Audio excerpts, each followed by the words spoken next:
اب جب یہ وقت لگے گا، آگے آگے آپ جائیں گے، اور پھر ایک لمحہ ایسا آئے گا کہ فزیکل سینسز بالکل ختم ہو جائیں گی اور روشنی کے جسم کی سینسز جاگ پڑیں گی۔ اب آپ کی آنکھیں بند ہیں، لیکن اب آپ نہیں ہیں، فزیکلی آپ نہیں ہیں۔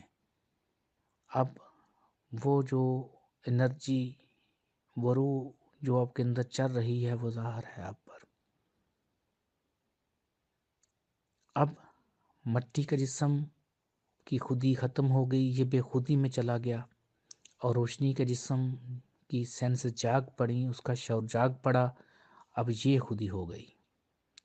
لیکن روشنی کا جسم ورک کرتے ہوئے اسے یہ لگتا ہے کہ ابھی پرفیکشن نہیں ہے۔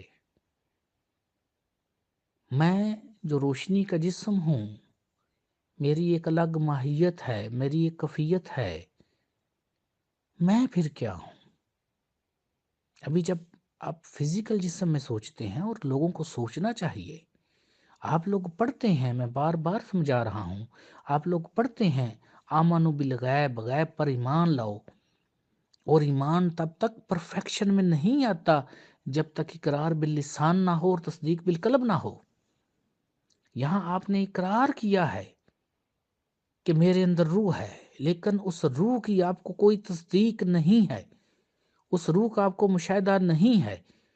جب روح کا مشاہدہ نہیں ہے، آپ کا ایمان مکمل نہیں ہے۔ ایمان مکمل تب ہوگا جب روح کا مشاہدہ ہوگا۔ تو ابھی تو روح کا مشاہدہ ہی نہیں ہے، لوگ سمجھتے نہیں ہیں۔ لوگوں سے پوچھے تم پر سب سے پہلے کیا چیز غائب ہے، لوگ کہتے ہیں اللہ پاک غائب ہیں، فرشتے غائب ہیں، جن غائب ہیں، جنت غائب ہے، دوزخ غائب ہے، لیکن لوگ یہ سمجھنے سے قاصر ہیں کہ تم پر غائب ہو۔ انسان پر غائب ہے، انسان سمجھا ہی نہیں اپنے آپ کو بھی۔ انسان تب اپنے آپ کو سمجھے گا جب وہ اپنی روح کو سمجھے گا۔ جو اس فزیکل باڈی کو چیز چلا رہی ہے، جب تک اس چیز کو نہیں سمجھے گا انسان پر، انسان ابھی غائب ہے۔ تو فزیکل جسم خود، جو اس کے اندر روشنی کا جسم ہے، وہ بے خود، کیونکہ اس کو نہیں پتا اس کا، اور اس درمیان ایک وجدانی کیفیت ہے۔ اور پھر اس فزیکل سینس سے نکل کر جب روشنی کے جسم کی سینسز میں آ گئے،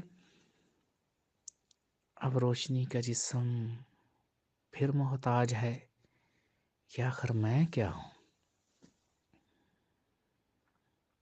اب روشنی کا جسم جو خود کو ظاہر کیے ہوئے ہے، اب آپ پر جو خودی ظاہر ہے روشنی کے جسم کی، اب روشنی کا جسم اس خودی سے بیزار ہو جائے گا۔ اب روشنی کا جسم اپنے مین سورس کی طرف پلٹنا چاہتا ہے، اپنے آپ کو جاننا چاہتا ہے کہ میں کیا ہوں۔ اب روشنی کے جسم کے اوپر اس کی ماہیت اور کیفیت ظاہری طور پر جو ظاہر ہے، جو خودی ہے، جو روشنی کے جسم خود ہے، ظاہر ہو گیا، لیکن اس کا مین سورس ابھی اس پر بے خودی ہے، اس کو اپنے مین سورس کا نہیں پتا۔ اب روشنی کا جسم اپنے مین سورس میں جب بدلے گا، تو روشنی کا جسم نور کے جسم میں بدلے گا۔ اب پھر یہاں نور کا جسم خود پہ ظاہر ہے، اب بے خود کیا ہو گیا کہ نور کے جسم کا مین سورس کیا ہے۔ اب نور کا جسم پھر سمجھنا چاہتا ہے کہ میں کیا ہوں، عالم جبروت پر پہنچ کر سمجھتا ہے نور کا جسم، اور پھر اپنی کھوج کرتا ہے۔ نور اپنی کھوج کرتا ہے کہ میں آخر کہاں کیا ہوں، اور نور عین روح کو سمجھتا ہے۔ نور کا جسم کی جو سینس جو ظاہر تھی، جو خود ہوا تھا، اب وہ روح کی سینس میں بدلے گا۔ اب روح اپنے آپ کو سمجھے گی کہ میں کیا ہوں۔ اب روح کی خودی آپ پر ظاہر ہوئی، لیکن روح کا مین سورس ابھی آپ پر بے خودی میں چلا گیا، وہ ابھی ظاہر نہیں ہے۔ اور یہاں روح پر جو ایکٹ ہوا تھا، جس کے بدلے میں روح بنی تھی، یہاں بیسکلی روح پر ایکٹ نہیں ہے، روح پر امر نہیں ہے، روح امر سے ہے۔ یہ بڑی سمجھنے والی بات ہے، لوگوں نے غلطی کی اس کو سمجھنے میں۔ روح امر نہیں ہے، روح امر سے ہے۔ امر کس پر ہوا؟ وَنَفَخْتُ فِيهِ مِنْ روحی، اب اس میں اپنی روح میں سے روح ڈالوں، اب اپنی جان میں سے جان ڈالوں، اب اپنے نور میں سے نور ڈالوں۔ امر کو سمجھتے ہوئے روح اپنے مین سورس روحی میں پلٹ جاتی ہے، اور یہ سارا کچھ نوری کفیات میں ہی ہوتا ہے۔ اب یہاں روح جو ظاہر تھی، جو روح خود تھی، اب روح امر کو کراس کرتے ہوئے اب عین اپنے مین سورس روحی میں پہنچی۔ اب روحی کیونکہ اس کو منسوب ہے، اب جو لفظ آ گیا ہے اس نے قائم رہنا ہے، کو مانے یا نہ مانے الگ بات ہے۔ یہاں پرابلم کیا ہے جہالت کا، کہ جھگڑے میں پڑ جاتے ہیں لوگ، لیکن جو عقل مند ہیں، جو باشعور ہیں، جو سمجھنا چاہتے ہیں، وہ سمجھ پائیں گے کہ وَنَفَخْتُ فِيهِ مِنْ روحی ہوا۔ نفخت فیہ من روحی کے بغیر انسان کی کوئی حیثیت ہی نہیں تھی، اور ابھی بھی انسان کی کوئی حیثیت نہیں ہے۔ روحی پر امر ہو اور اس سے روح تخلیق ہو کر مٹی کے جسم کی طرف پلٹی تھی، تب مٹی کے جسم کی سینسز جاگی، اور جب تک روحی پر امر ہو کر روح الگ نہ ہوئی، مٹی کے جسم کی کوئی سینسز نہیں جاگی تھی، کوئی خلیفہ نہیں بنا تھا۔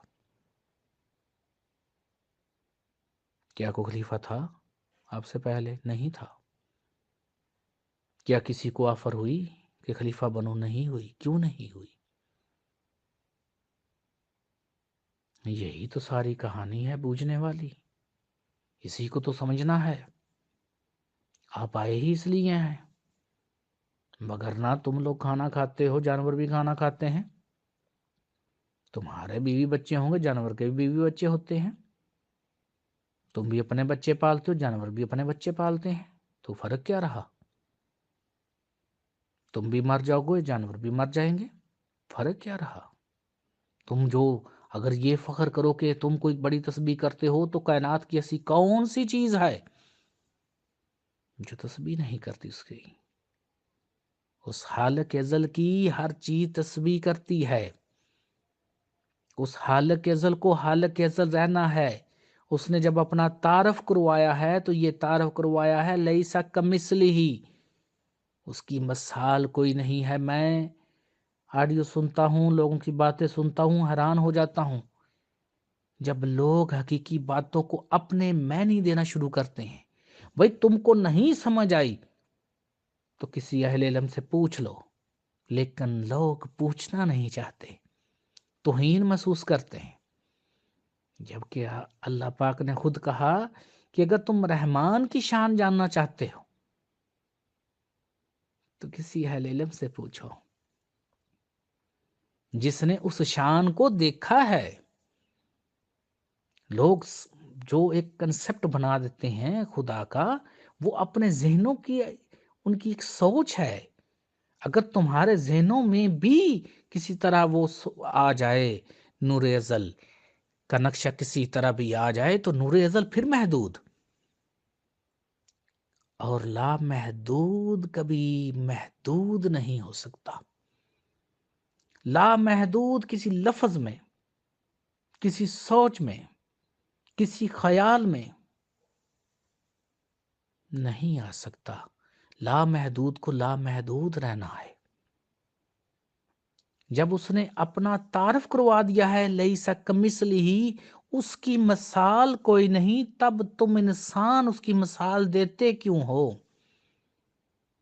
جب تم کو ایک بات کی سمجھ نہیں آتی، جب تم ایک نور سے منور نہیں ہو، تو پھر بحث و تکرار کس بات کی کرتے ہو؟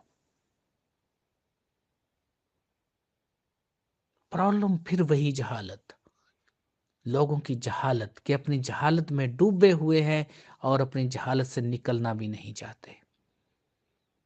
جہالت میں ڈوبا ہوا ہے کوئی انسان کو جاہل ہے تو اس میں کوئی برائی نہیں ہے، بھائی ٹھیک ہے، لیکن لوگ اس سے بڑا جرم کرتے ہیں، اس جہالت سے نکلنا نہیں چاہتے۔ جب اس جہالت سے نکلنا نہیں چاہتے تو یہ جہالت سے بڑا جرم ہے، اپنے آپ کے ساتھ بڑا ظلم ہے کہ انسان جہالت سے نکل لینا۔